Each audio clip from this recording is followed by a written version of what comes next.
Sim, sim. Aqui já está gravando. Então, bom dia, pessoal. É um prazer estar com vocês de novo aqui em mais uma reunião do departamento. E hoje a gente tem uma convidada muito especial, que é a professora Melânia Amorim. E eu estava conversando com ela que se eu fosse ler o currículo dela aqui, a gente não ia ter a aula, né? Porque é super extenso, mas eu vou pontuar algumas coisas que eu acho que são legais, né? Assim, além do que ela fez o doutorado, pós-doutorado aqui na Unicamp, além de um pós-doutorado na UMS, ela tem inúmeras participações, né? Em Campina Grande, em Recife, como professora, mas ela também é membro da ACOG, que é uma instituição super importante, do Global Doctors for Choice, fundadora e diretora da Rede Feminista de Ginecologia e Obstetras do Brasil, e consultora da OMS, participa da Biblioteca Cochrane e é bolsista produtividade do CNPq. Isso assim, só por cima, para não tomar muito tempo, né, Melânia? Porque eu fiz um resumo do resumo do resumo que é o seu currículo. E é um prazer enorme ter você aqui conosco, falando de um tema que às vezes incomoda algumas pessoas, né? E eu fico muito assim de sentir que o que incomoda é o termo e não a ação.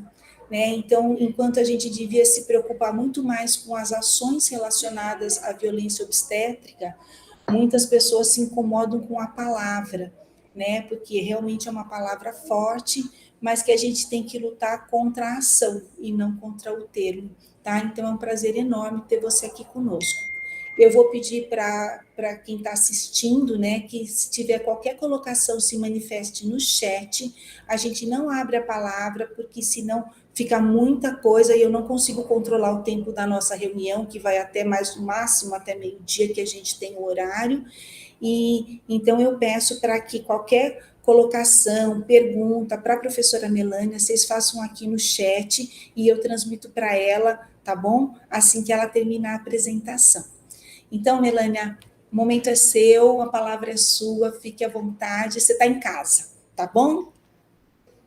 Fernanda, eu queria, antes de mais nada, agradecer o convite e dizer que eu estou, de fato, muito feliz e é um momento de gratidão, de afeto, de carinho poder retornar, porque estar na Unicamp é sempre um retorno. Eu sempre digo que a Unicamp é minha casa máter científica, porque foi aqui que eu me moldei como cientista, que fiz o meu doutorado e o pós-doutorado, e está cercada de pessoas que fizeram parte de minha formação e atendendo um convite seu, porque eu acho que nossa formação foi muito semelhante e correu passo a passo. Nós nos formamos, inclusive, no mesmo ano, né? A gente conversando descobriu isso em 89. Já faz um, já faz, já faz um tempo. E a gente já pode dizer, como aqueles professores que gostam de jogar o tempo de formado. Eu já tenho mais de 30 anos de formado.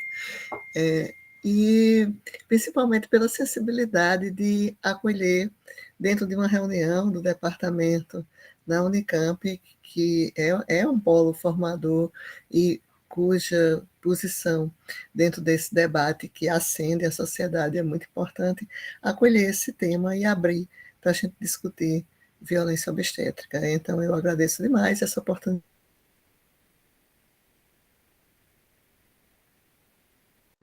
Deu uma travadinha, né? Pronto, voltou. Deu uma travadinha. Então, deixa eu ver Peraí, deu uma aqui. travadinha, mas agora voltou. Eu acho que talvez isso aconteça e peça paciência, Tá, porque não, tudo bem. a gente teve esse problema, como eu disse a vocês, aqui por conta da chuva. Não, fica tranquilo. Tá bom? Então, deixa eu colocar aqui a tela, pronto. Já está entrando? Tá entrando. Pronto. Então, deixa eu ver Entrou, aqui. tá pequenininho ainda. Pronto, eu estou aumentando aqui. Pronto. Aí, perfeito. Pronto. Então, o tema é violência obstétrica, e este ano, como vocês devem saber, devem ter assistido, visto a repercussão, nós tivemos um relato muito chocante do caso de violência obstétrica da influenciadora digital Chantal, quando o parto dela, na verdade, foi em setembro, mas ela se percebeu vítima de violência obstétrica um pouco depois, e houve um processo chato de vazamento de uns áudios dela, mas o que veio à tona realmente foi no começo deste ano, e ela acabou dando entrevistas à imprensa para esclarecer o que tinha acontecido, e ela disse que uma das coisas mais chocantes, fora os atos violentos de que ela foi vítima, foi ter sido desacreditada por pessoas mais próximas e ter tido sua dor invisibilizada. E aquilo tudo chamou muita atenção de vários setores e segmentos da sociedade. E, assim, eu pesquiso o tema, eu denuncio o tema, e foi quase inevitável que eu fosse muito chamada, não só como Melânia, mas como membro da Rede Feminista de Ginecologistas e Obstetras, para dar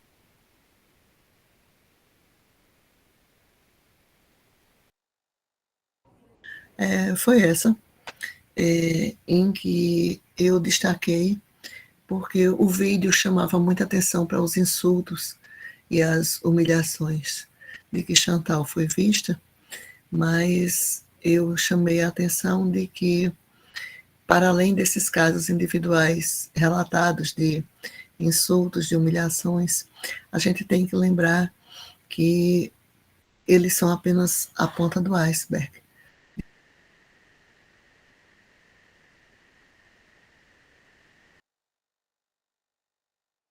Policiais, e que não se concentram tão somente na assistência ao parto, porque a violência obstétrica, na verdade, permeia todo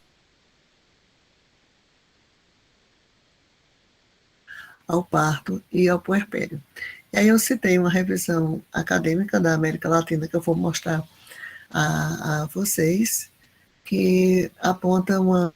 Eu devo ter dito que a violência somente aponta os maus-tratos e as humilhações verbais, os xingamentos, os maus-tratos são somente a ponta do iceberg, e que a gente deveria, para mensurar a dimensão da violência obstétrica, juntar o quanto as mulheres se sentem ofendidas e agredidas, mas com a quantidade de procedimentos desnecessários e prejudiciais na assistência ao pré-natal, ao aborto, ao parto e ao puerpério, e citei essa revisão que eu vou mostrar, a revisão mesmo, que isso aqui é só o print da entrevista, essa revisão que estima em 43% 43% a frequência do que os autores chamam de falta de respeito e maus-tratos, e que a gente chama mesmo de violência obstétrica.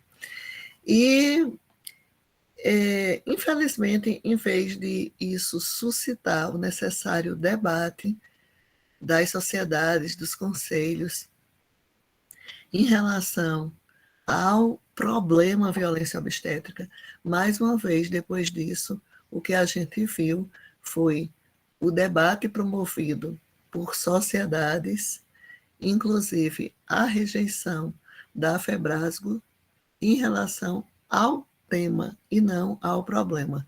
Então, houve uma conferência SOGIS sobre por que não devemos usar o termo violência obstétrica, e a Febrasgo, em abril, se posicionou formalmente contra o termo violência obstétrica, com uma série de alegações, inclusive dizendo que havia um preconceito do uso do termo, quando, na verdade, o preconceito parte da própria Febrasgo e das próprias sociedades, em não legitimarem um termo que surgiu das vítimas, surgiu do cerne do movimento de humanização surgiu dentro do movimento feminista e alegando que, sob o falso manto de proteger a parturiente, iria criminalizar o trabalho de médicos e enfermeiros.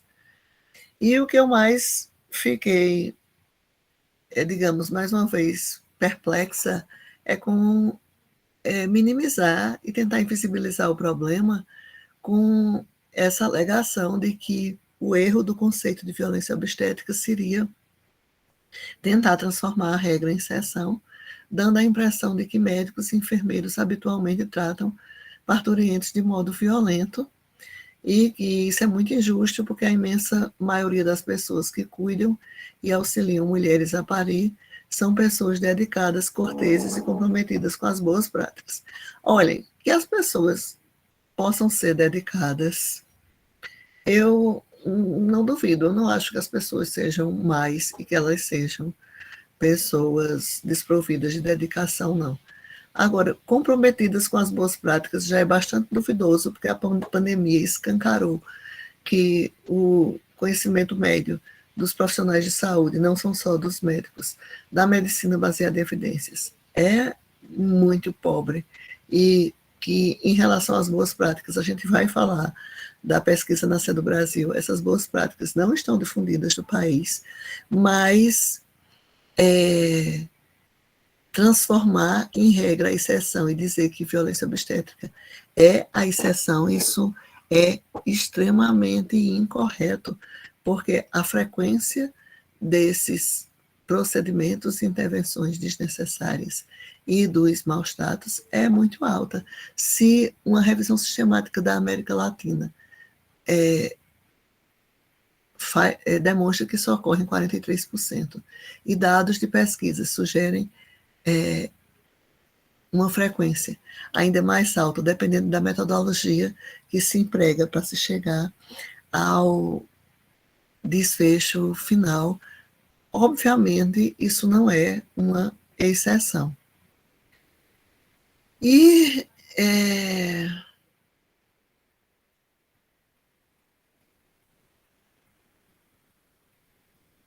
a Febrasgo conclui que define a obstetra, uma assistência obstétrica de qualidade, e que, nas situações de inadequação de condutas, deve ser empregado o termo má prática, como em todas as demais especialidades médicas. Bom, nós sempre discordamos, e a Rede Feminista de Ginecologia, ginecologistas e obstetras, já se pronunciou diversas vezes sobre o tema. Não é só porque má prática, em relação a essas supostas somente inadequação de condutas, vai atingir um enorme número de casos, mas a gente vai procurar explicar ao longo de nossa apresentação porque o termo é violência obstétrica. E só para a gente não pensar que isso é só aqui, eu estive em Portugal e dei essa mesma aula há algum tempo, em começo de abril, e também a Ordem dos Médicos rejeita o termo violência obstétrica.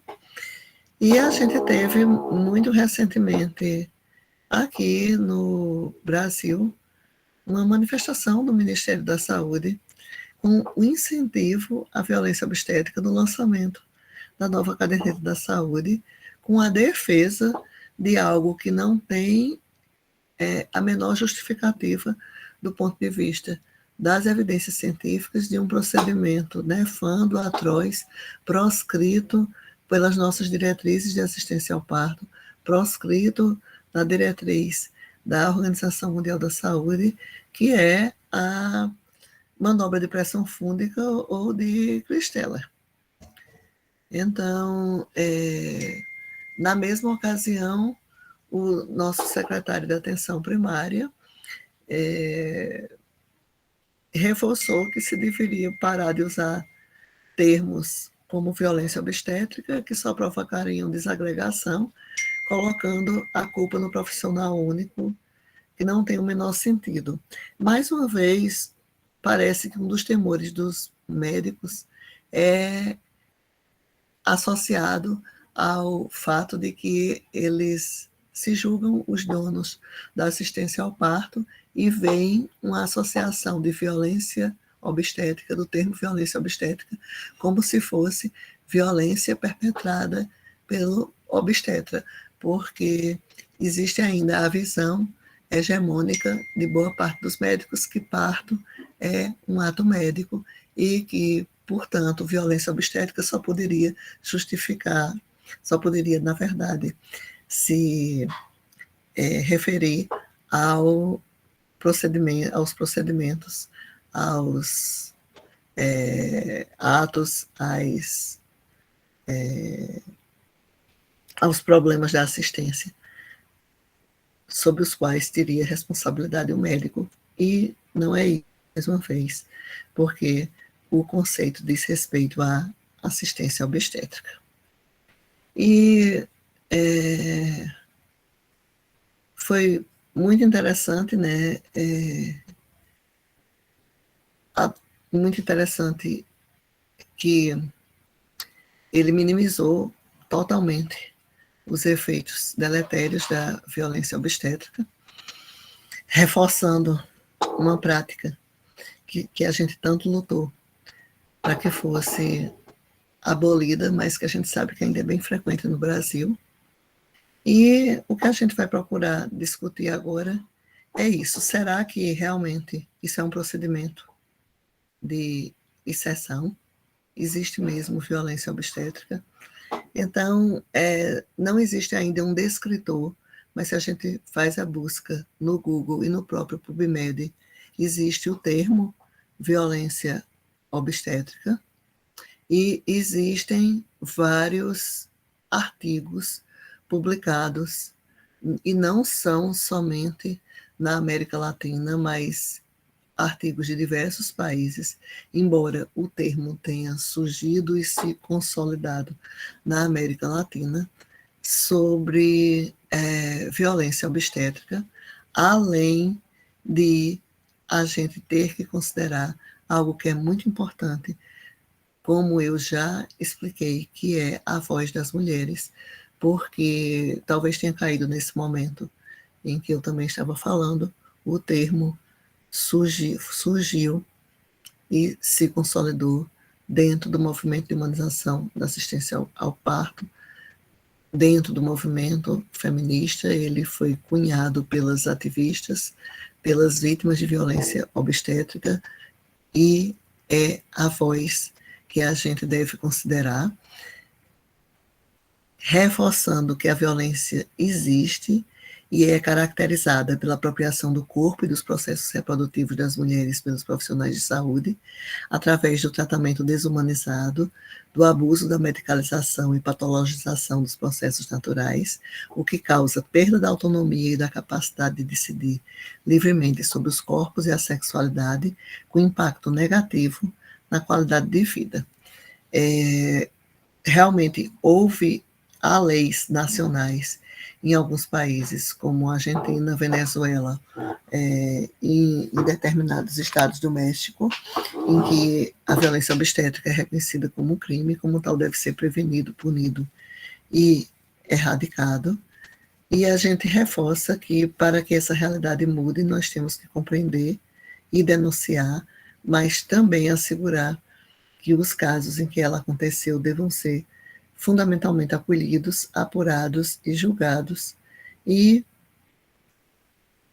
assegurar que se cumpram as leis e normas vigentes no país, que já garantem, ou pelo menos deveriam garantir, o pleno exercício da cidadania, a liberdade sexual e reprodutiva e o direito à saúde.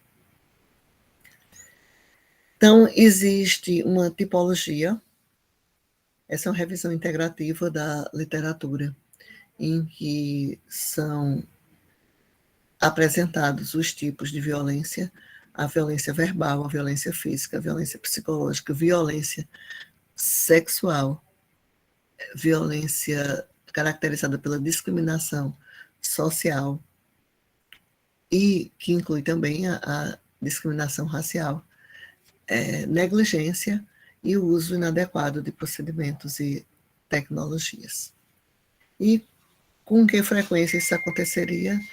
Ainda é muito citada a pesquisa da Fundação Perseu Abramo de 2010, que encontrou, e ainda se cita muito, 25% de violência obstétrica é o que deu motivo a toda a campanha 1 para 4, quer dizer, a cada 4 mulheres, uma teria sofrido violência obstétrica.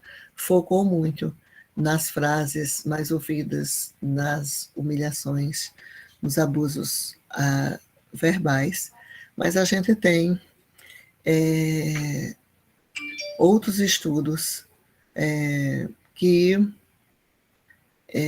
fazem outros tipos de perguntas, como a coorte de Pelotas, com uma variação de violência obstétrica.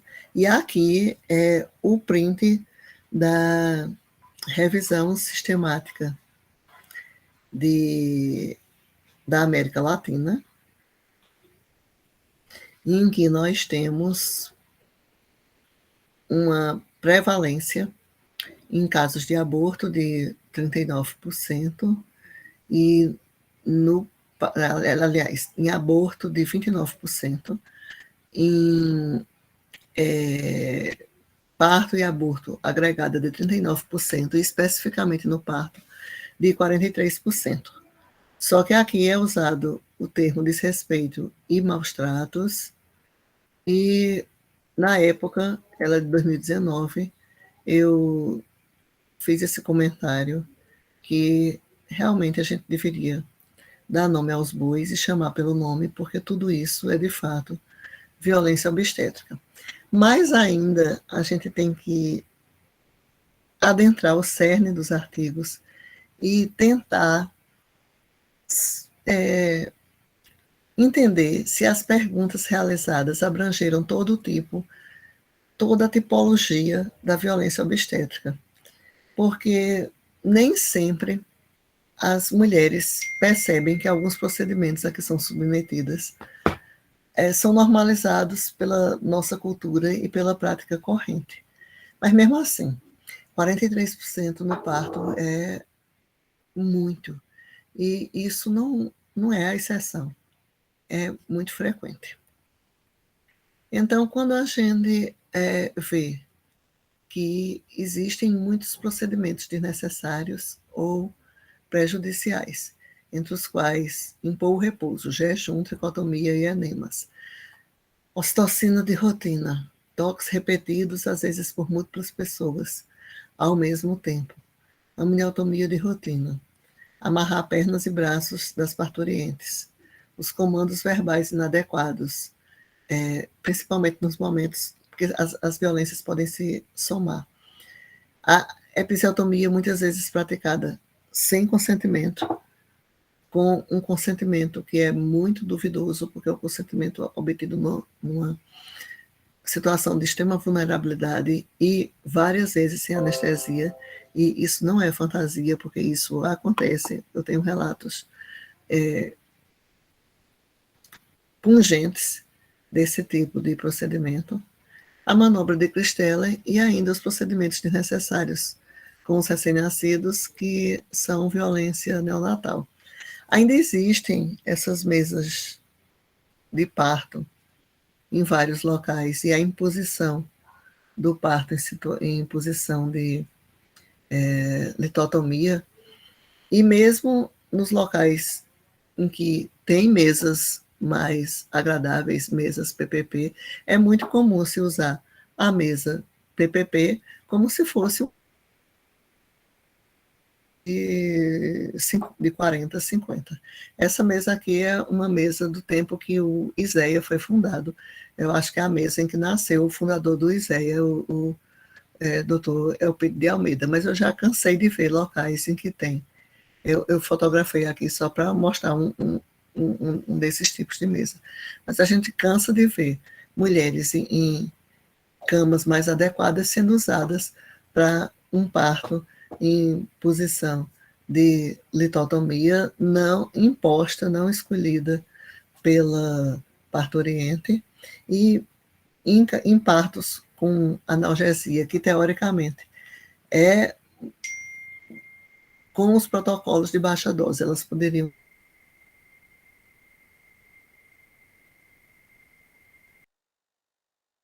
de 2005 para cá, mostram que não aumentou o risco de parto instrumental, não aumenta o risco de cesariana, porque desaparece aquele problema sério do bloqueio motor, então elas poderiam estar deambulando e parindo na posição que fosse mais adequada, e a gente tem realmente ainda essa questão da imposição no leito, partos com a cidade. Eu acho que tem alguém com o microfone ligado. Juliane, você está com o microfone ligado. Por favor. E diversos procedimentos de rotina em que se soma, por exemplo, se você vai fazer uma amniotomia de rotina e faz isso num ambiente sem privacidade, a gente vai ter somação de violência obstétrica. Essas são fotos que a gente encontra na internet, quer dizer que ainda por cima alguém achou tão normal, normalizou tanto, que colocou na internet. As episiotomias, a gente já falou que muitas vezes são invisibilizadas, nem descritas nos prontuários, e é exceção pedir autorização da parturiente e anotar no prontuário, e até se anota, e pedir autorização. E, infelizmente, ainda acontece sem anestesia. E mais ainda, a gente tem que refletir se é 43%, quando a gente vê detalhes como os apresentados pela Nascer no Brasil. A Nascer no Brasil está se repetindo, mas lembrar que o estudo original coletou os dados há uma década, de 2011 a 2012. Vamos ver se houve alguma melhora nesses anos, mas é bem relevante porque foram quase 24 mil parturientes, uma amostra representativa de todo o país, em que a taxa de procedimentos e práticas inadequadas foi muito elevada. Só destacando 92% dos partos em litotomia, 54% de episiotomias. Isso não é episiotomia seletiva de forma alguma, não é episiotomia às vezes, não é episiotomia de seção. Comer 25%, quer dizer que jejum foi a tônica em 75%. Mobilidade durante o parto, 44%, então 56% ficaram restritas ao leito. E o que se extrai da pesquisa Nascer no Brasil é que a chance no Brasil de uma gestante dar à luz sem intervenções foi de somente 5%, sem nenhuma intervenção. Não é que não existam intervenções que são necessárias, mas chama muita atenção, que é muito pouco, somente 5%. Então, a frequência de violência obstétrica deve ser maior ainda, e isso bate com outros estudos que ficam mostrando práticas e procedimentos. E é muito importante avaliar isso também em pesquisas qualitativas, porque eu acho que a gente sempre se sensibiliza muito mais quando escuta a voz, os relatos, o discurso das mulheres. E a episiotomia? A episiotomia, como eu dei essa aula em Portugal, eu tive curiosidade de pegar as taxas dos países europeus. Diminuiu um pouco, mas nesse trabalho de 2016 tinha 73% de episiotomias. E esse estudo que foi feito durante a pandemia foi um inquérito com 1.685 respostas de Portugal, várias práticas prejudiciais no contexto da assistência ao parto, Inclusive, vejam só, pressão fúndica, 49%, episiotomia, 41%, falta de contato pele a pele, 17%, e uma frequência muito alta de parto instrumental, 31%.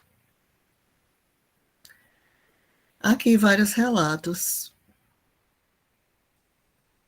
A história do ponto do marido, assim, ela lacerou e a médica afirmou que ia dar o ponto do marido, que o marido iria adorar. A parturiente respondeu, eu é que preciso adorar porque a vagina é minha. Aí a obstetra não fez o ponto e disse, depois não sabe porque perde o marido. O pior foi ouvir, na hora de fazer, não chama a mamãe. Me cortaram, subiram em cima de mim, me hostilizaram o tempo todo. Quando começaram a fazer a sutura, me disseram, olha, mãezinha, vamos fazer para você não ficar larga como as mulheres de antigamente, e assim você não corre o risco de perder o marido. E depois que o secretário de atenção primária disse que a manobra de Cristela era uma manobra muito suave, que não tinha repercussão, que era feita de forma correta, era um procedimento absolutamente suave, eu resolvi coletar relatos e mais relatos ainda. E também recebi muitas fotos de pessoas que passaram pela manobra. Foram muitas, muitas mesmo, inclusive com relato de fratura de costela e daquelas repercussões que a gente já sabe. Mas essa referência a um fazer episiotomia, o outro fazia push dirigido, de alguém ter subido com o braço empurrado, elas dizem sempre assim, subiu em cima de mim. Realmente não é nada de uma manobra suave, para a qual já não tem evidência, mas esse relato de pessoas subindo, porque a manobra que poderia inicialmente até começar com uma suposta suavidade, se não ocorre o nascimento, essa pressão, ela é desproporcional, ela não é controlada, e tem momentos em que está se bombeando o útero como se fosse encher um pneu de bicicleta. E existem até provas disso de pessoas que fizeram denúncia em IML. E o que continua trazendo revolta, em vez de ser o problema, é o termo. Eu deixei aqui em aspas o termo entidades médicas, porque até hoje, se vocês digitam Melanie Amorim no Google, em vez de aparecer o meu Lattes, o meu Google acadêmico, o trabalho que eu faço, voluntário, colocando DIU ou meus projetos de humanização da assistência ao parto. O que aparece como terceira ou quarta entrada é entidades médicas questionam os pontos de vista da obstetra Melanie Amorim, que foi um momento que eu recebi extremo bullying das entidades médicas revoltadas com o uso do termo. E, na verdade, só lembrando, mais uma vez, que isso não é exclusivo dos médicos. Existem já leis de violência obstétrica em que caracteriza que é o ato praticado por profissionais de saúde, aí implicando em negligência, discriminação ou violência verbal, física, psicológica ou social, seguindo aquela tipologia. E o fato de que existe a alternativa de usar abuso e desrespeito e maus tratos é para apagar e silenciar esse termo, violência obstétrica. Não é só uma questão, em outros países, a OMS usa, a gente precisa utilizar. É uma questão política também, porque é muito complicado para certas entidades médicas, sociedades e conselhos realmente ceder e dar razão à voz que vem das ruas, à voz que vem das mulheres.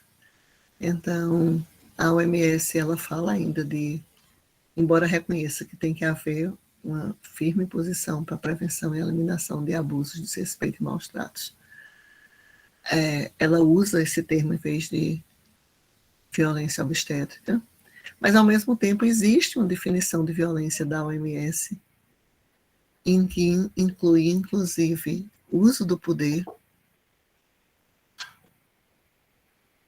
E eu reforço que a gente tem uma compreensão mais ampla de violência obstétrica, porque violência é tudo que age usando a força para ir contra a natureza de algum ser. Isso é de Marilena Chauí.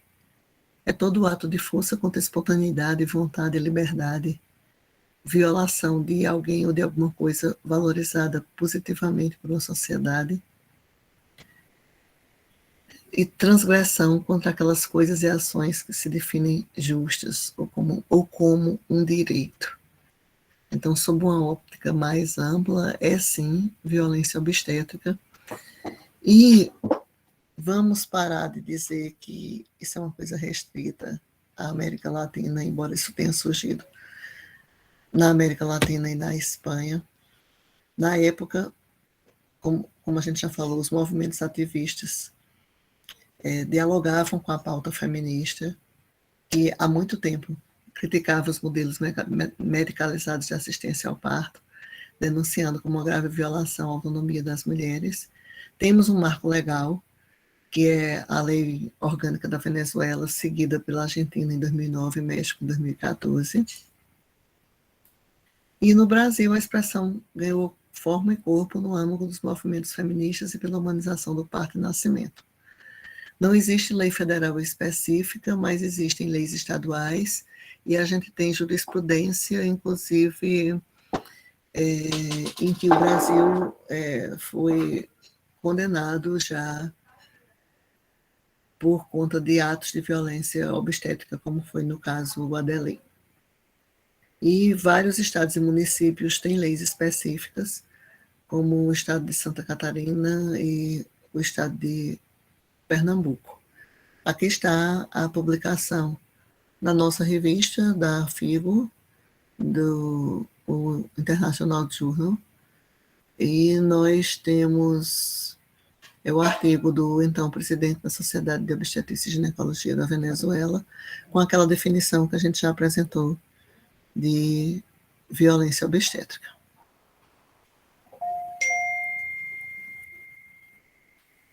É óbvio, respondendo aos nossos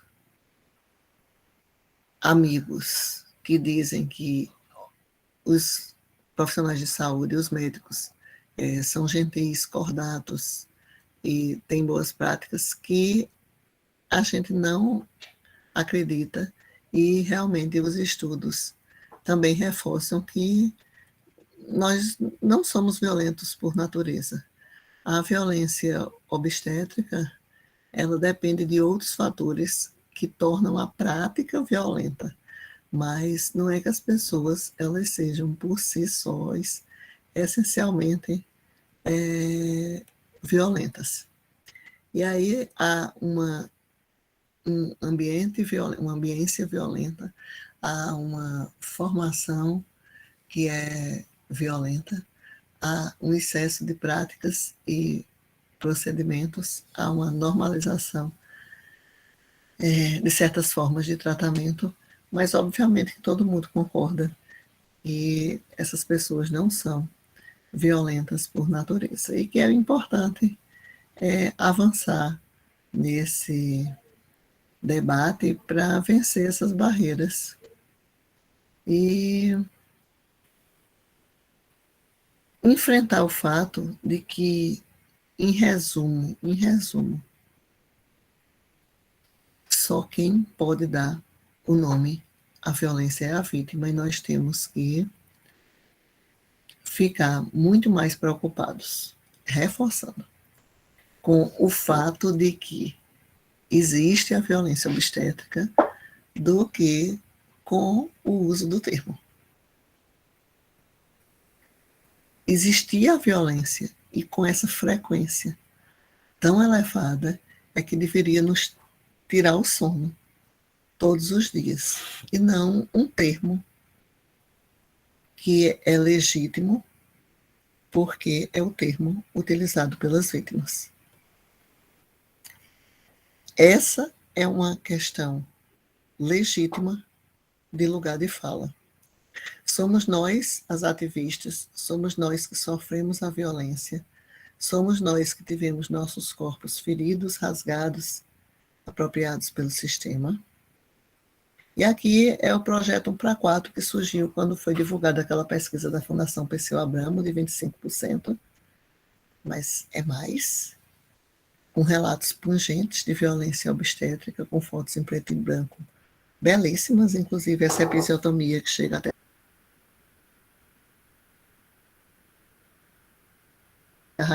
não queria episiotomia, que já havia falado durante todo o pré-natal que não queria essa episiotomia.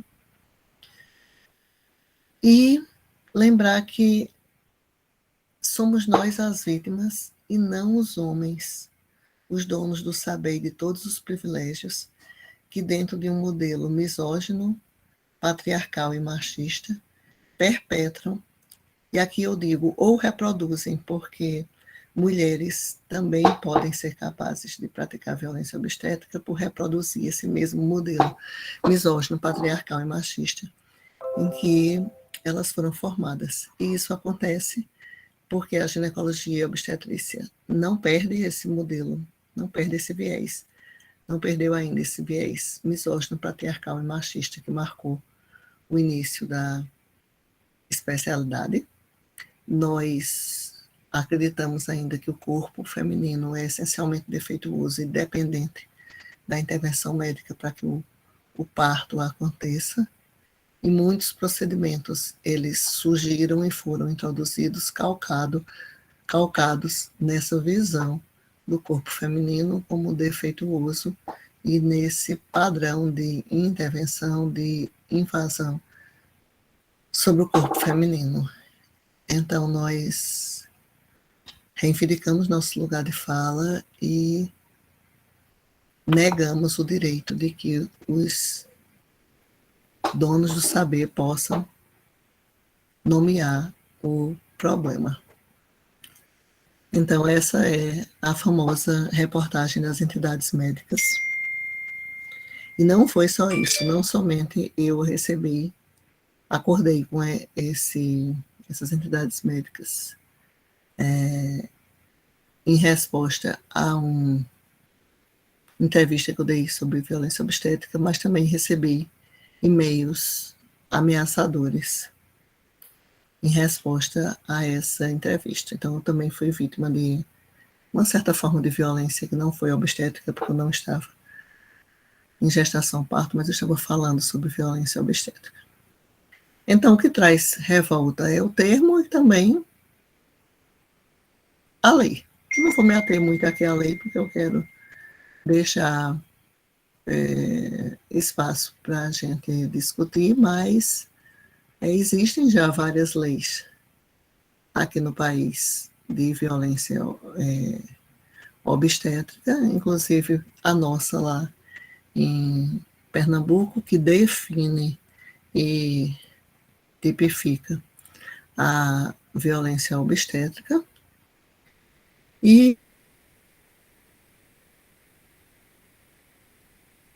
sobre o impacto da legislação, o que a gente pretende com a legislação é uma melhora, né? Melhorar a qualidade e a dignidade da assistência ao parto, e isso deve ser visto como assim, como uma medida adicional a mais, além da formação, treinamento, da capacitação, da inclusão desse tema nos currículos médicos, nos currículos das escolas, nos programas de residência, de educação médica continuada, mas sim é necessário uma lei também, é como a questão do cinto de segurança. Quando não existia cinto de segurança, todo mundo usava quando achava ao seu bel prazer, decidia usar ou não usar, e aí a frequência de acidentes automobilísticos era muito alta. Com a lei, tornando obrigatório, houve comprovadamente, baseado em evidências, uma redução do número de,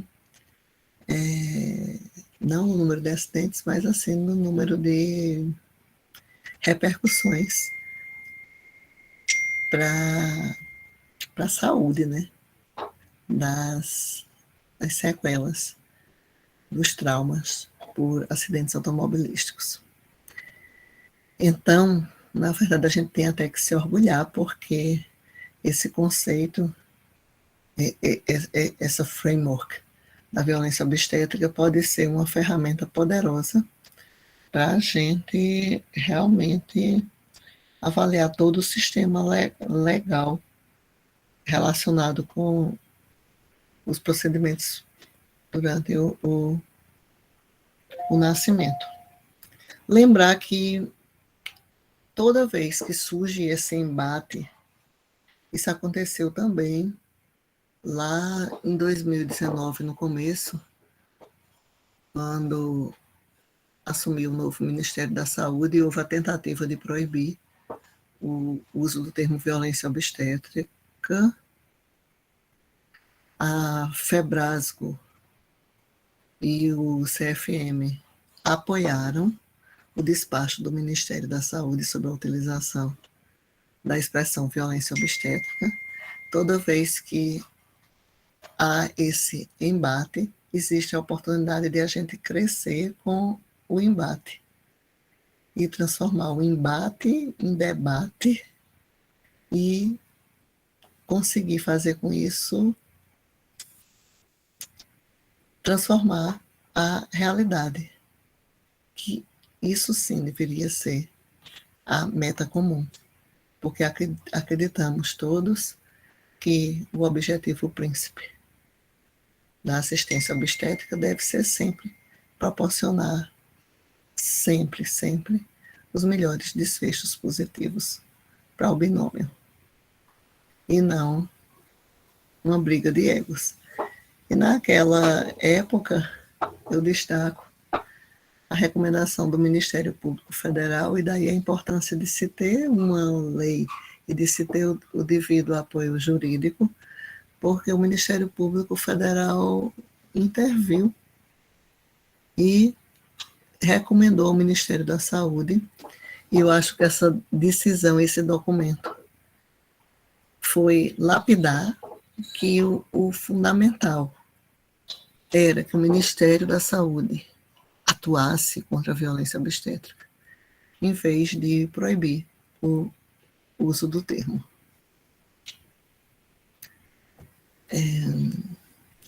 Esse é um estudo do Lancet, um pouco mais recente, mas que bate com os estudos da América Latina sobre abusos físicos, abusos verbais, essa frequência.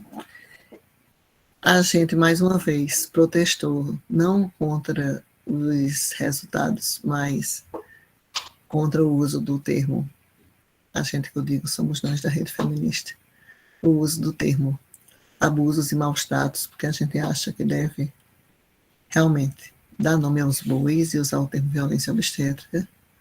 E esse é um artigo que eu não sei se vocês já leram, é um artigo de opinião, e a gente publicou na Revista Brasileira de Saúde Materno-Infantil, e que eu uso para terminar aqui a minha apresentação.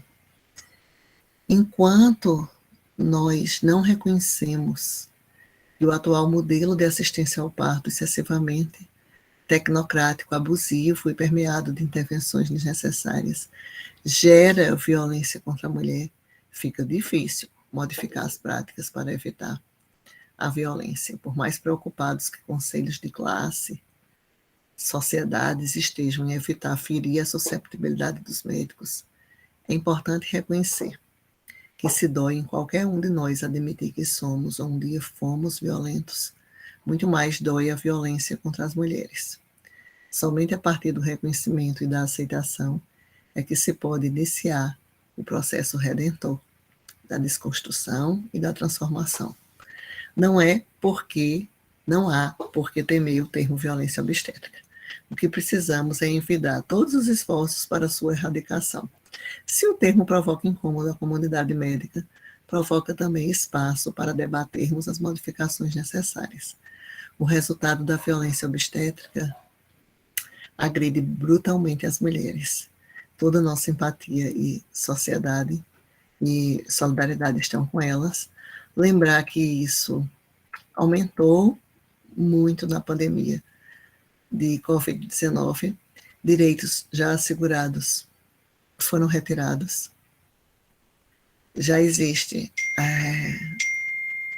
tentativas de mensurar quão forte foi esse impacto, como essa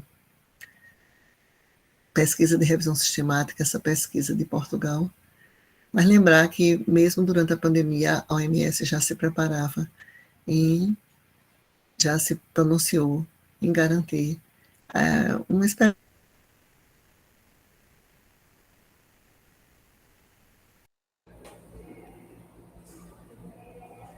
Melânia, travou esse finalzinho aqui. Vamos esperar um pouquinho. Melânia, travou o finalzinho. Volta outro slide, por favor, da OMS. Caiu? Deu uma travada, pelo menos para mim aqui. Acho que é importante que a sua finalização, né? Já é a finalização. Volta o outro slide para a gente. Isso, por favor. Obrigada. É esse? Isso aí, esse aí. Sim, é porque, na verdade, é assim, aumentaram os números de procedimentos e houve uma retirada de direitos.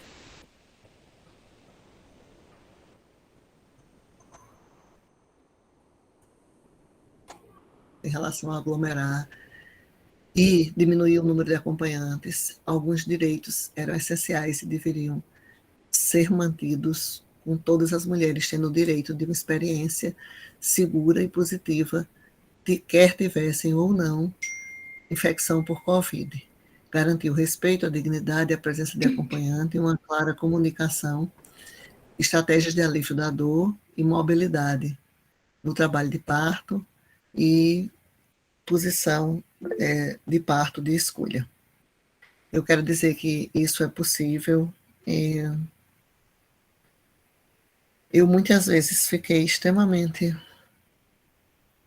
deprimido durante a pandemia, porque a obstetrícia me levou ao inferno com o pesadelo das mortes maternas, mas paradoxalmente, a obstetrícia me salvou com a assistência ao parto, com esse momento mágico em que partos assistidos com dignidade, com respeito, permitem que a gente vivencie, e isso que, afinal de contas, é a tarefa fundamental do obstetra, de obstar e de estar ao lado, e esse momento único, indescritível, de, na pandemia, assistir a esperança que brota teimosa, renascendo em cada parto, em cada nascimento.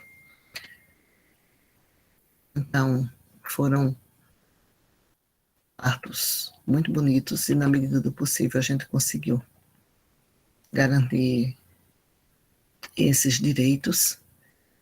E aqui é uma nuvem de palavras só para reforçar que o termo é violência obstétrica e que isso é uma das formas de violência contra a mulher. Eu acho que eu passei um pouquinho, mas foi da 1 hora que eu tinha me proposto, mas é porque teve aquelas interrupções. Tá Muito ótimo, obrigada. Melânia. Eu que te agradeço. E assim, eu acho que você, assim, você trouxe realmente um debate, sabe? Eu acho que você colocou tão bonito, né, a forma de transformar o embate em debate, né?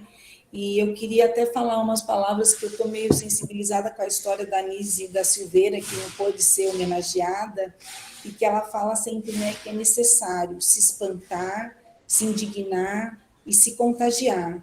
E só assim é possível mudar a realidade. E eu acho que é isso mesmo que tem que ser colocado, e eu acho muito importante trazer esse debate aqui, né, que a gente tem uma escola de obstetrícia, e eu queria te agradecer mesmo pela sua apresentação. Essas coisas de cair não é privilégio seu, tá? De cair em sistema, de não gravar, de não aparecer a tela. Isso a gente sabe, né? Faz parte nessa nossa nova vida aqui, toda online. Mas eu acho que a gente tem que aproveitar, né? Porque senão talvez eu não conseguisse estar com você aqui conosco, pessoalmente, para fazer essa abordagem do tema. Pessoal, eu vou pedir para vocês colocarem no chat o que vocês tiverem de perguntas para a Melânia, aproveitar ela aqui, que a gente tem mais um tempo aqui. E eu já tenho uma pergunta aqui da Gil, tá? A Juliane é obstetra, professora daqui, responsável pelo nosso centro obstétrico. E ela coloca aqui, né, doutora Melânia, parabéns pela delicadeza e clareza na exposição do tema. Aqui no CAISM são prezadas as boas práticas obstétricas e a revisão e redução contínua são os nossos focos. Uma preocupação no hospital escola é o número de pessoas envolvidas numa sala de parto, pois há as equipes de obstetrícia, neo, anestésio, enfermagem. Como você enxerga uma forma de lidar com isso no hospital escola, sem agredir ou transgredir os limites da parturiente? E está te agradecendo, te parabenizando. Obrigada, Ju, achei excelente sua pergunta. Olha, na pandemia a gente viu que isso era possível controlar, e eu acho que a saída é pactuar isso com cada parturiente e limitar mesmo, a gente tem que limitar. Eu não sei qual é o volume de vocês, mas a gente tem um volume tão grande que não precisa ir todos os alunos para um parto só. Dá para estabelecer limites, por exemplo, você só vai assistir ao parto da parturiente que você ficou acompanhando o trabalho de parto. Aí não precisa, não entra todo mundo para assistir um parto. Só assim, está tendo um parto, vamos todo mundo assistir só para ver o parto, até porque você quer garantir continuidade de cuidado. Se há algo que a OMS nos passa muito além de práticas e procedimentos, essa questão da continuidade do cuidado, e eu acho que isso a gente tem que passar para os estudantes também, porque a gente entende que eles estão vibrando e querendo ver práticas e procedimentos, mas a gente tem que explicar que tudo é um contínuo e que se o volume é bom, a pessoa vai acabar tendo que ter isso também. E isso me preocupa muito como professora também, em termos de ambulatório de ginecologia, porque existe também violência ginecológica. E aí a gente discute sempre com as pacientes, e o que a gente garante é que, por exemplo, é que vai participar do exame o estudante que fez a anamnese, junto com o residente responsável pelo atendimento, mas não vão todos os estudantes assistir, que estão naquele dia no ambulatório, assistir um exame ginecológico. Aí a gente, se não tem sala suficiente, tem que ter. Se não tem preceptor suficiente para isso, tem que ter, porque é a única forma. Agora, realmente, eu não posso concordar em colocar algo que, no passado, eu confesso, eu via com naturalidade. Eu acho que todos nós víamos, né? E a gente não parava para pensar nisso. Foi a formação que a gente teve. Mas quando eu vou falar de assistência ao parto, eu começo citando Raul Seixas. Eu vou desdizer agora tudo aquilo que eu disse antes, porque a gente mudou. E eu prefiro ser essa metamorfose ambulante do que ter aquela velha opinião formada sobre tudo. Foi muito importante eu me aproximar do movimento de humanização e ouvir. E ouvir a voz das mulheres. E quando a gente começa a ouvir, eu acho que seria até mais importante do que você ouvir minhas sugestões, você ouvir as sugestões delas. Aí eu posso te dizer como a gente tem feito por conta disso, mas eu tenho aprendido ao longo desse tempo muito mais com elas do que com o que eu tenho lido, juro.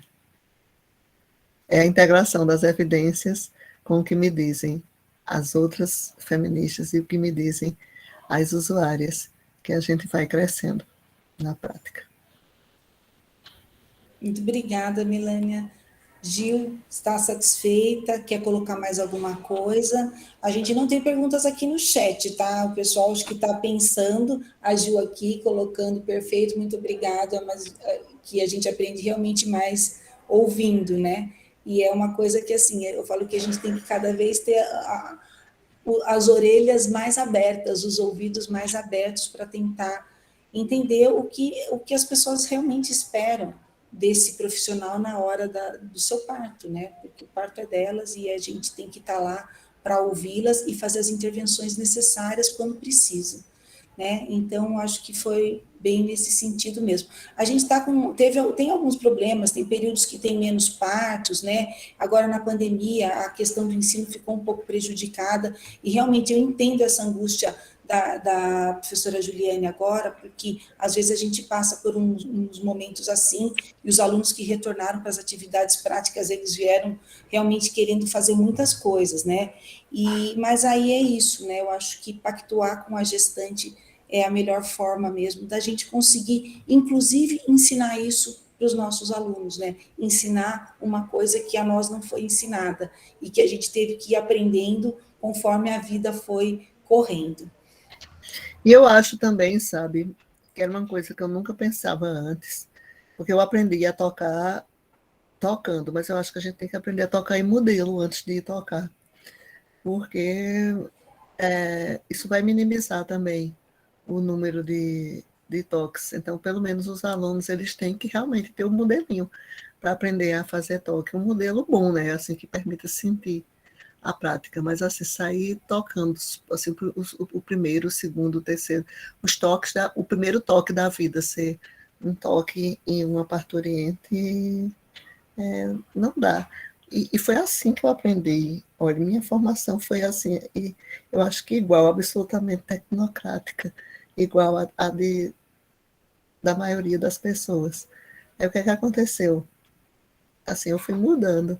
Então eu consigo entender e consigo me aproximar também das pessoas que passaram por isso e inclusive das angústias, das inquietações, dos desejos e necessidades dos alunos. Aí a gente começa a procurar alternativa. O que é que a gente pode fazer para conseguir ensinar e, ao mesmo tempo, respeitar esse momento na vida de uma parturiente? E hoje tem tanta coisa, né? Tem tanto modelo, né? Que não tinha na época da gente, tinha que realmente Puxa, era uma loucura, né? não, E a gente fica pensando a forma como a gente aprendeu, né? E era assim mesmo, né? Era por volume, mas hoje tem tanta tecnologia, né, Melana, que realmente esses modelos, para várias coisas, eles são fundamentais para que a hora que você chegue no contato com a paciente, você tenha pelo menos o mínimo da técnica conhecida, né, para você fazer a melhor abordagem. e não é que a gente tenha tudo aqui, não, porque nem tem, sabe? Mas é porque a gente tem que pedir, tem que sair Tem. dizendo, porque eu sempre digo, assim, a solução é onde não tem, tem que ter, tem que sair, tem que pedir, tem que ir atrás, porque... E ser ativo, né? Porque às vezes a gente também inventa, né? Porque a Sim, professora Laura tem um modelo com massinha de modelar e vai invento inventando. para explicar o que é descolar membranas, eu pego um saco plástico e coloco aqui na minha mão e faço assim. E pronto, né? Mas eu não vou ensinar a descolar membranas assim, saindo descolando membranas assim, avulsas. Isso. E criatividade é ótimo, que bom, né, Laura? Porque quem é assim também é Roxy, Roxana, Inventa. que também é unicampiana. Viu, tem mais uma questão aqui da Carla. A Carla, ela é enfermeira e ela é pesquisadora aqui do hospital. Ela também está te dando os parabéns, faço da fala da professora Juliane a minha, pergunto como integrar no hospital escola as enfermeiras obstetras com os médicos. Há espaço para todos assistirem às parturientes? Isso vale para o pré-natal também? Mas assim, você quer dizer, óbvio, integrar como? Porque elas não estão integradas, não? É, parcialmente, né? Porque quando está assim, alunos também da enfermagem, aqui no momento não temos, tá? Ah, sim, porque na verdade, e tem assim, é, aí como é que está funcionando? Tem um centro de parto normal para onde os partos são assistidos pela enfermagem? Não. É só Não. um centro de parto normal aqui, a enfermagem atua em outro hospital.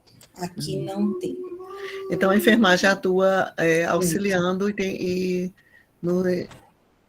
parturientes de baixo risco parem aí. Poucas, mas algumas parem, porque também a gente tem alguns casos aqui. É um hospital de alto risco, né, Melânia? Mas chegam partos de baixo risco também. E isso realmente é uma interface que a gente não tem aqui. Acho que quando teve Porque, porque alguns projetos, antes não tinha aquele projeto de Sabatini, daquela sala de. tinha, mas não tem mais. A gente tem agora os PPPs, mas aquela coisa que tinha do par de cócoras, tudo, não tem mais nada disso aqui. Aliás, eu nem gostava muito daquele.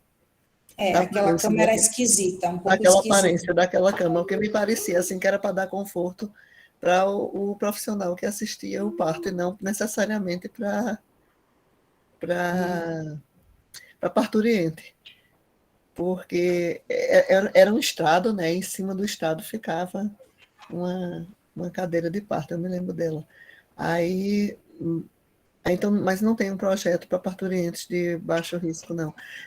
Mas mesmo assim. Na verdade, Melânia, quem atende são os médicos, acompanhados das enfermeiras. A gente tem banqueta, tem bola, tem tudo aqui, Ah, mas tá. é a enfermeira que está na sala de parto que também está junto, mas Não, geralmente o parto é feito mas pelos assim, médicos. de acordo com a nossa diretriz, porque eu participei também do grupo elaborador da diretriz, a enfermagem pode participar do atendimento às gestantes de alto risco também, o que ela não pode é assumir sozinha o parto das parturientes de baixo risco, mas ela pode participar da assistência ao parto, sim, das parturientes de alto risco. Agora, o que ela poderia atender exclusivamente, assim, se ficar só ela, seria no parto das parturientes de baixo risco. Agora, fazendo parte da equipe, elas podem e devem participar. Inclusive, tem lugares de grande volume onde, se não fosse a participação da enfermagem, não tinha como. Assim, por exemplo, você está induzindo partos durante horas, horas e horas. Como é que vai dividir as auscultas, a monitorização, a, a evolução e um monte de gente, se não for a enfermagem? Concordo com você. E aí ela também pergunta do pré-natal, tá? A gente não tem pré-natal aqui feito só pela enfermagem, mas a gente acabou de montar um ambulatório de pré-natal de risco habitual também, multidisciplinar, que a gente criou agora, porque a gente acabou se especializando tanto que ficou um pré-natal, só um pré-natal de alto risco, sabe, Ah, Melânia? Então, a gente está retomando essas coisas para o pré-natal, inclusive mas com assim, aqui no a ISEA era graduação. assim, só tinha pré-natal de alto risco, porque era maternidade era de alto risco. Mas aí abriu o centro de parto normal. Aí o centro de parto normal, ele é a enfermagem que conduz o centro de parto normal, que é colado com a maternidade. Se comunica com a maternidade. Foi feito no terreno ao lado, mas se comunica agora com a maternidade. Daí abriu um pré-natal para quem quer parir aqui, embora aceite pessoas que não fizeram pré-natal aqui, mas elas são encorajadas a quem quer parir no centro de parto normal, vir parir aqui. E aí esses casos de pré-natal de risco habitual são feitos pela enfermagem. Certo. A gente está montando esse ambulatório aqui, começamos faz pouco tempo, e a ideia é realmente que seja essa integração e a gente consiga fazer tudo junto. Vou ler as coisas que estão aqui no chat, tá? Ó, Cristiane Correia. Tudo bem, Cristiane? Acredito que a fala da professora Melânia desperta em cada um de nós muitas reflexões e explicita a necessidade de escrevermos uma nova história para a obstetrícia do Brasil. Quer comentar? Eu acho que, assim, esse comentário foi só assim, pelo menos eu me senti só apoiada, Lisonjeada e apoiada. apoiada e lisonjeada, porque nem sempre é fácil. E eu acho que as pessoas têm uma visão de mim de que estou assim, segurando um tacape, pronta para bater nos médicos. Elas até se assustam quando me conhecem pessoalmente, porque elas dizem que eu sou mais suave, mais gentil. Ao, Ó, ao vou fim, colocar. e elas não entendem que, como qualquer pessoa, esse tipo de agressão que sistematicamente me moveram ao longo dos tempos, assim, me deixou muito triste e muito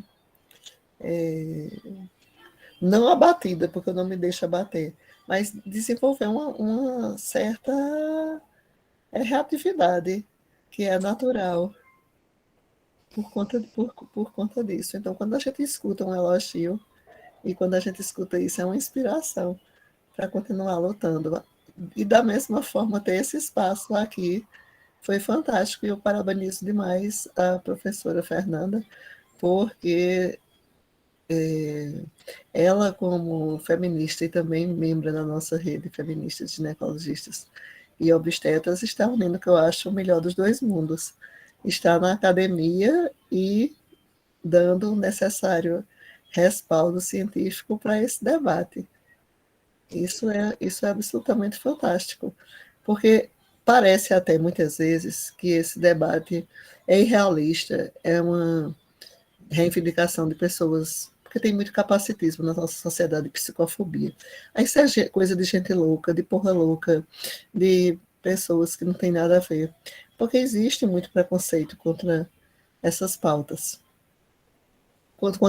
Se contra as pautas identitárias já existe, contra esse tipo de pauta também existe. Então, quando a gente ouve esse tipo de posição, realmente é só agradecer mesmo. Perfeito. E eu que agradeço também, né, Helena, e a sua importância enorme, né, em conduzir, em direcionar todas essas atividades aí da rede são muito importantes. Vou colocar aqui a professora Clara, né, da Faculdade de Enfermagem, colocando que é importante a colocação da Clara, né, da Carla, que falou antes das enfermeiras na assistência ao parto, visto que a inserção das enfermeiras obstetras na assistência ao parto é uma das boas práticas recomendadas na atualidade. Exato, né, Clara? Tem um outro serviço que é no Hospital Estadual de Sumaré, onde a professora Clara atua, que eles têm uma atuação maior. Mas no CAISM a gente está com um número que não é tão grande de partos, e por isso, assim, está tendo uma certa... Porque estamos passando por uma reforma, várias coisas pontuais, tá? Então, isso gera um pouco mais de desconforto na hora de dividir os procedimentos mesmo, né? Eu vou colocar aqui que a Bárbara, e falando disso, depois você pode responder a Carla, mas a Bárbara também está lembrando da fisioterapia, né? Da fisioterapia na sala de parto, a atenção do puerpério, de mulheres que chegam nos nossos consultórios, relatando ter sofrido violência obstétrica, dicas de como proceder. Então, ela está falando da fisioterapia na sala de parto, de como proceder com mulheres que chegam nos consultórios de fisioterapia falando da violência obstétrica. Primeiro, assim, a gente tem que ficar até satisfeito, porque elas já se percebem, porque é difícil, né? Chantal mesmo, ela demorou um pouco. Ela ficou com algo assim, não tá legal, e só quando ela foi assistir os vídeos é que aquele incômodo que ela sentia sutil, realmente ela conseguiu identificar aquilo, lendo, acompanhando como uma forma de violência.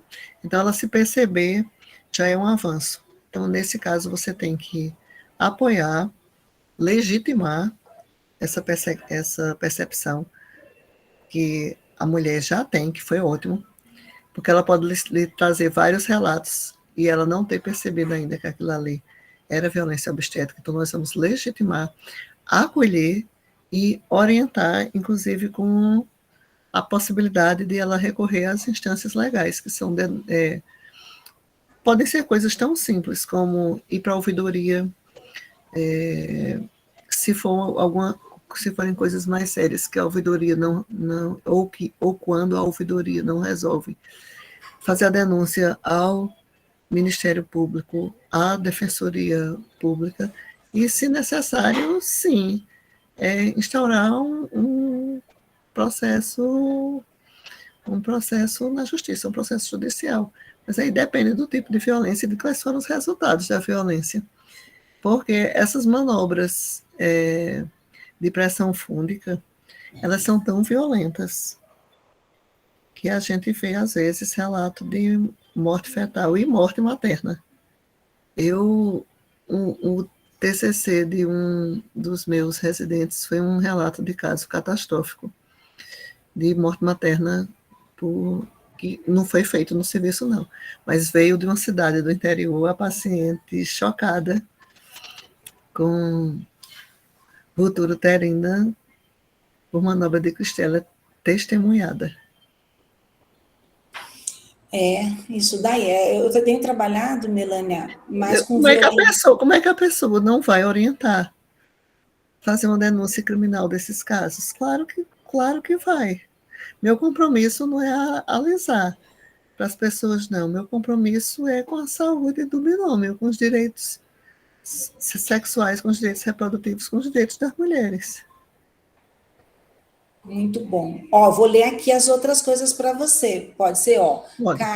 A Carla falando perfeito, Bárbara, né? A Carla, que é enfermeira, falando para a Bárbara, fisioterapeuta, que temos que integrar profissionais de saúde em prol da mulher, nutrição, educador físico, enfermeiros, médicos, terapeutas ocupacionais, todo mundo. Acho que isso todo mundo concorda. A Clara, que é professora da FENF também, agradecendo a oportunidade de discussão e o seu conhecimento partilhado. A Vitória, que é residente da casa e acompanha suas discussões e lutas há algum tempo.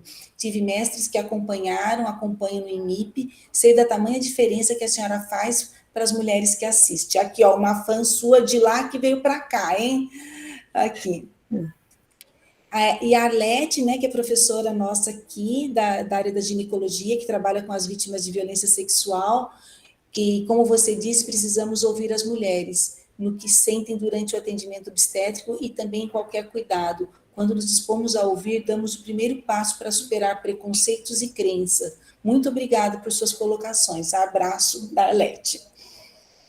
Ó, você está vendo que aqui você está realmente em casa e você tem muitas pessoas te ouvindo e só agradecendo por compartilhar esse conhecimento com a gente, tá? Muito obrigada. Ó, eu estou no limite do meu tempo aqui, então eu vou pedir para você dar uma mensagem final para a gente aqui e vou te convidar mais vezes para falar de outros temas, que foi muito bom ter você com a gente, viu?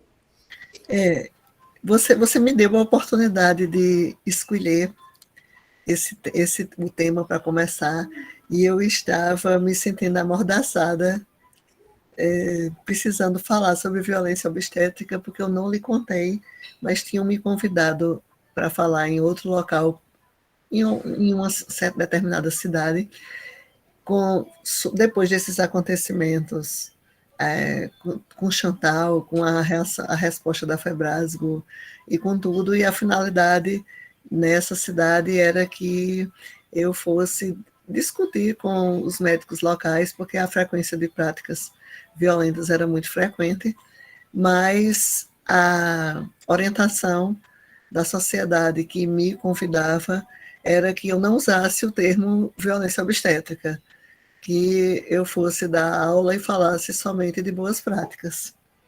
E aí eu já tinha aceitado e tudo, mas eu disse que não ia para não falar de violência obstétrica, eu só ia se usasse o nome correto, se usasse o termo, porque o nome é violência obstétrica. Então, você não colocou restrição nenhuma. Primeiro, você disse que eu podia falar do que eu quisesse. E depois, eu que estava com essa palavra engasgada aqui, presa na garganta, eu pude realmente ter esse espaço, e um espaço extremamente especial, porque além de ser a minha casa mater ainda é um serviço formador e um serviço que tem voz no país todo. Vocês são realmente o sal da terra e eu espero que possam reverberar essa mensagem ainda por todo o território nacional e para participar desse desafio grande que é mudar essa estrutura violenta que está aí. Muito obrigada. Eu que agradeço, Melânia. A gente está aqui, ó, faltando 1 minuto para a gente encerrar. Te agradeço mesmo de coração, agradeço todo mundo que participou. E eu sempre aproveito aqui o finalzinho da nossa reunião, peço para a Márcia colocar a próxima reunião do departamento, né? Então, a gente já coloca o convite aqui da próxima. Na próxima, a gente vai ter o professor Cabelo com a Sandra, falando de todas as pacientes de câncer de mama devem ser submetidas ao aconselhamento genético, um tema importante também, super atual na mastologia, e que o nosso professor Cabelo vai vir conversar com a gente na quinta-feira que vem. Melânia, um grande abraço e muito obrigada por ter aceitado, por estar aqui com a gente, e obrigada a todo mundo, assim, a gente teve uma audiência enorme, agora o pessoal já vai saindo, e lembrando que isso fica gravado no YouTube, na nossa livraria aqui do Departamento de Tocoginecologia. Tá bom, pessoal? Tchau, tchau, e Tchau. até quinta que vem. Obrigada, Muito viu, Melânia? obrigada. Tchau, tchau.